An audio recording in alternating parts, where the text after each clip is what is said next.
This documentary is dedicated to those unsung heroes of 1857, the first War of Independence, and the great revolutionaries who followed them to the Andamans, to be incarcerated in the cellular jail, to suffer inhuman and barbaric atrocities for the freedom of their motherland.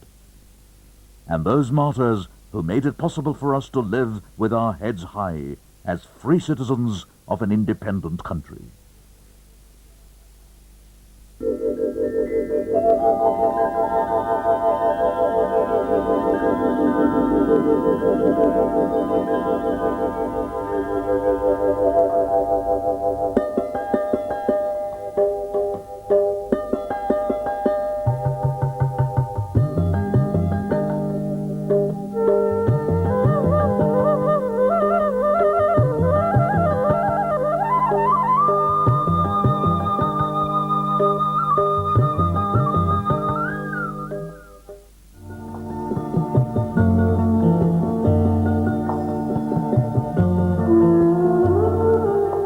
The Indian independence movement has been a saga of struggle, courage and determination to wrest independence from the British colonial rule. In that long drawn-out fight for freedom, many Indians have sacrificed their lives. There is no parallel history to the history of human endurance, history of inhuman cruelties and barbarities on educated youths of India who fought for the emancipation of their country. The history of cellular jail and freedom movement is the history of their brave defiance and passive resistance in the face of unspeakable sufferings.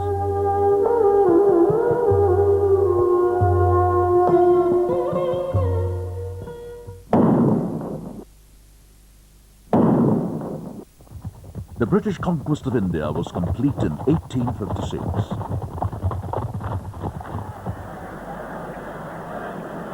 Ever since the establishment of the British rule in India, it met occasionally with resistance from local leaders, peasants and tribals.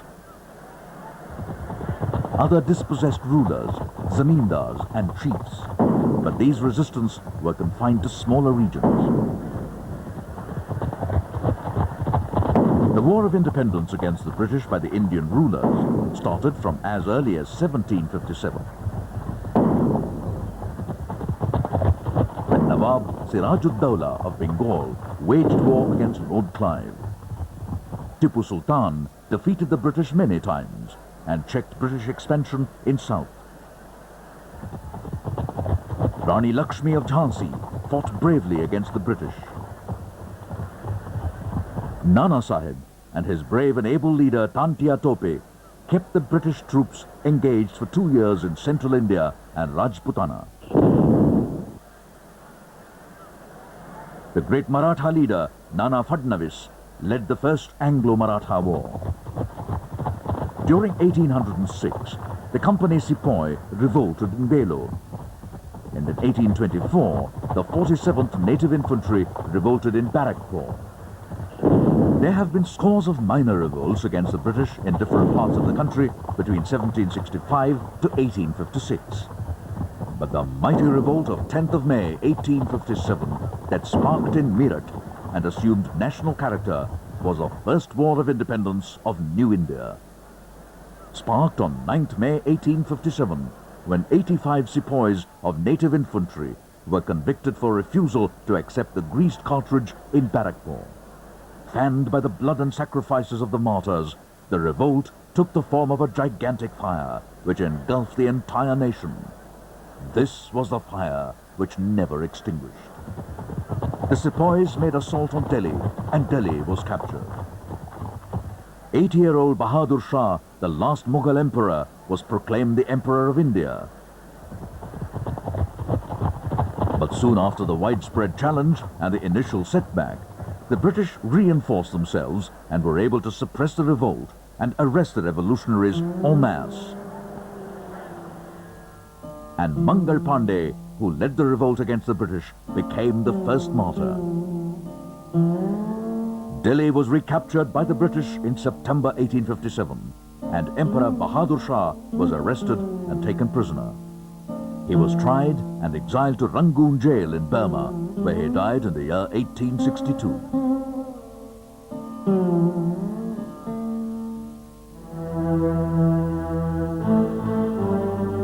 Meanwhile, the British government in India had arrived at the decision to re-establish the penal settlement in the Andamans after it was abandoned in 1796, which was considered a convenient place for confinement of the prominent rebels away from the ordinary convicts in the Indian jails, lest they should infest them with revolutionary ideas and infuse in them the spirit of hatred against the government.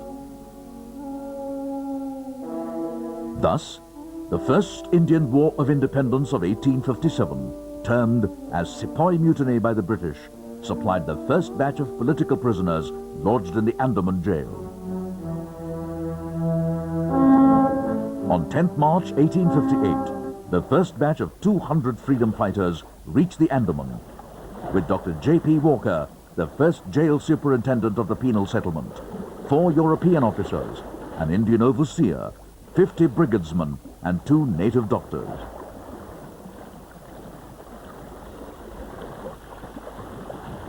Subsequently, by the end of 3 months, on 16th June 1858, the position of prisoners transported in Andaman increased to 773.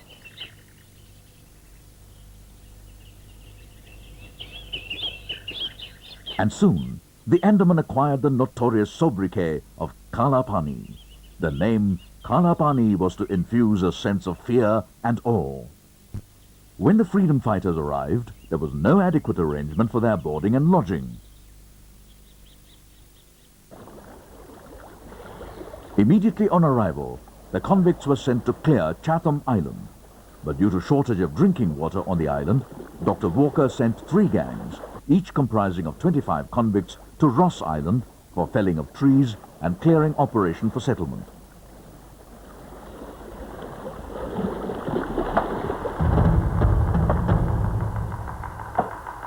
The task of cutting and clearing the jungles was given to the revolutionary freedom fighters. They were also employed to cut bamboos and bring thatching and to make huts for themselves. Most of these prisoners belonged to the rich and well-to-do sections of the Indian society, zamindars, nawabs, writers, poets, etc., normally dependent upon their retainers for manual jobs.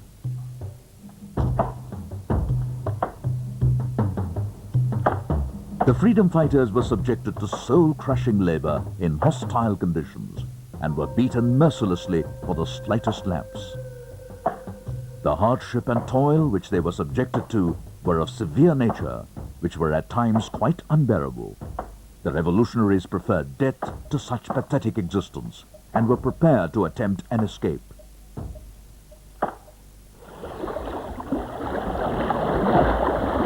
On the 4th day after arrival, Narayan, convict number 61, attempted escape from Chatham by swimming to the mainland.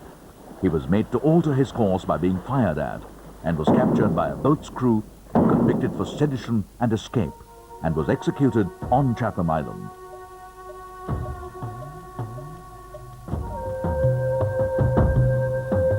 On the same day, convict number 46 suffered death by hanging himself at a secluded spot of Ross Island. When the tortures inflicted upon them became unbearable, the prisoners made desperate plans to escape. On 18th March 1858, 21 freedom fighters escaped in rafts from Ross Island, and on 23rd March again, 11 convicts escaped from Ross. The incidents of escape continued even after the naval guard was doubled. On 17th April and 22nd April 1858, more convicts escaped. 1/3 of the whole number of convicts got away within 51 days after arrival in the month of March and April. 228 convicts had escaped, 88 were recaptured, and out of them, 86 were executed the same day. The rest 140 uncaptured were never heard of. They were either massacred by the Aborigines or fell victims to starvation or disease. The government was very worried about the escape cases.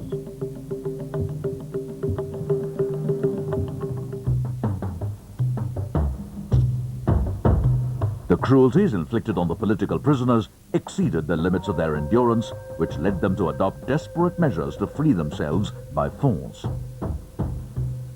About 200 Punjabi convicts made a plot to siege power in the settlement of Port Blair by force. On the 1st of April 1859, the conspirators attacked Walker, but he survived the attack because of the timely intervention of an Indian overseer and gangsman.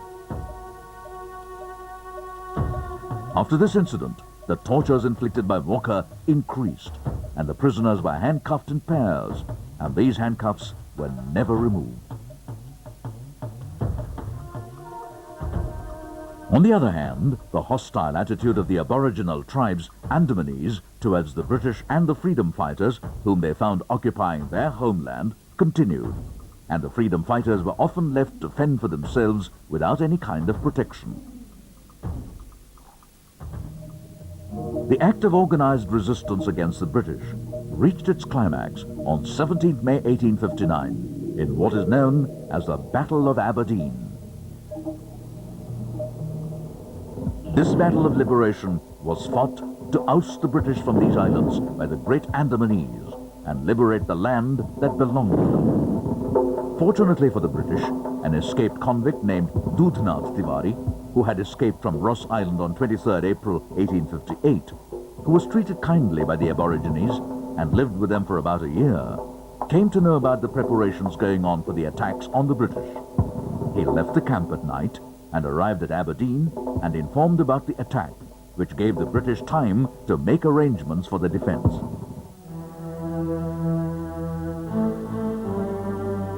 Meanwhile, in Viper Island, which was occupied on the 8th October 1858 by Dr. Walker, the construction of a jail building, which was initiated by Colonel B. Ford in 1864, was completed in the year 1867. It was the first ever jail to be built in these islands under the penal settlement for incarcerating the convicts for enforcing a strict discipline in the penal settlement. Convicts found guilty of the settlement rules were put in fetters and chains together and were made to work with their fetters on. It was therefore called Viper Chain Gang Jail. The chain gang laborers were put on hard labor of wheat grinding and coir pounding. All the convicts on their arrival at the Andaman were kept in Viper Jail for a month in order to witness different forms of punishment. The flow of the freedom fighters to Andaman continued uninterrupted. The year 1863 to 1865 witnessed a series of trials in India by which all the principal leaders of the powerful Wahhabi revolt were arrested, and many were transported to the Andamans between 1865 to 1871. The Kuka, or the Namdhari movement that was started by Guru Ram Singh on 14th April 1857, was in full force in 1871. The movement had spread in all parts of Punjab, as well as other states, and threatened the British government. In 1871, many Namdharis were arrested and hanged, and in 1872, 66 Kuka rebels were tied to the mouth of cannons and blown to pieces, and some were sent to the Andamans.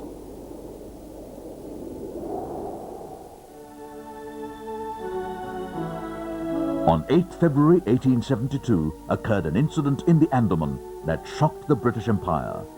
Lord Mayo, the then Viceroy of India, was killed by one Sher Ali, a Pathan convict from the northwestern frontier in the Andamans. The convict Sher Ali was condemned to death and hanged in the Viper gallows on 11th March 1872.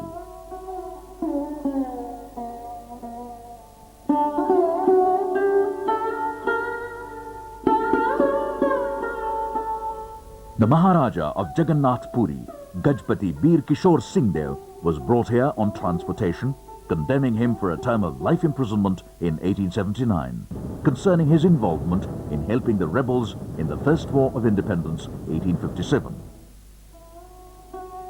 He was assigned wheat grinding, extracting oil from crushing copra. Consequently, he succumbed to death within a month in 1879. Vasudev Balwant Phadke organized an armed revolt in 1879 against the British in Maharashtra. After his arrest, he was sent to Aden, and his 14 companions were sent to penal transportation to Andamans. Tikendrajit Singh, the Maharaja of Manipur, led an anti-British uprising in Manipur in 1891. During this revolt, many British officers were openly executed by the Manipuris. The uprising was suppressed, and many leaders, along with the Maharaja, were executed, and some were transported to penal settlement in Andamans. By the close of the 19th century, the Andamans was flooded with the freedom fighters and mutineers. The settlement grew in size. By this time, the convicts, who were either murderers and had escaped the death penalty, or habitual criminals convicted of more heinous offences against persons and property, were also transported to Port Blair from all parts of India and Burma. They were all hardened criminals between the ages of 18 and 45. By 1868, the number of convicts increased from 3,294 to 6,965. The authorities found it difficult to enforce discipline in the settlement. Thus, the C.J. Lyall and A.S. Lethbridge Commission was appointed in 1890 to study the penal settlement in the Andaman and make recommendations. Their view was that confinement within the walls of an Indian prison was a much more severe form of punishment than transportation to the Andamans. They recommended that the convicts in the Andamans should be confined during the first 6 months in solitary cells in a jail to be built specially for the purpose. And this was the genesis of the construction of the notorious cellular jail. Thus, the construction of the cellular jail in Port Blair began in 1896 at Atlanta Point by the Andaman and Nicobar Manual Settlement Order number 423, dated 13 September 1893. The Government of India has ordered the building of a cellular jail at Aberdeen to accommodate 600 prisoners at an estimated cost of 5,17,352 rupees, cash expenditure 95,881 rupees. Mr. McQuillan, sub-engineer, is to be in charge of it in addition to his other duties. Based on Quaker Jail in Pennsylvania, it was a new human concept in prison designs, one man to one cell. Convicts were building their own prison, carrying heavy loads, stones, and hacking the undergrowth. Prisoners were forced to put in hard labor.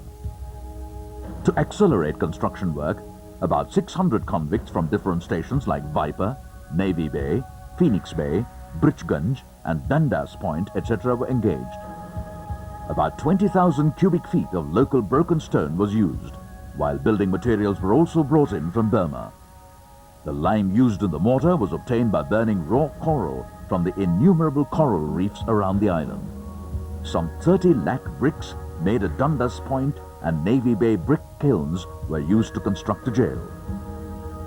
The system of separate confinement was started in 1897, when the construction of the jail was still in progress. The construction took 10 long years, and finally, the jail was completed in the year 1906.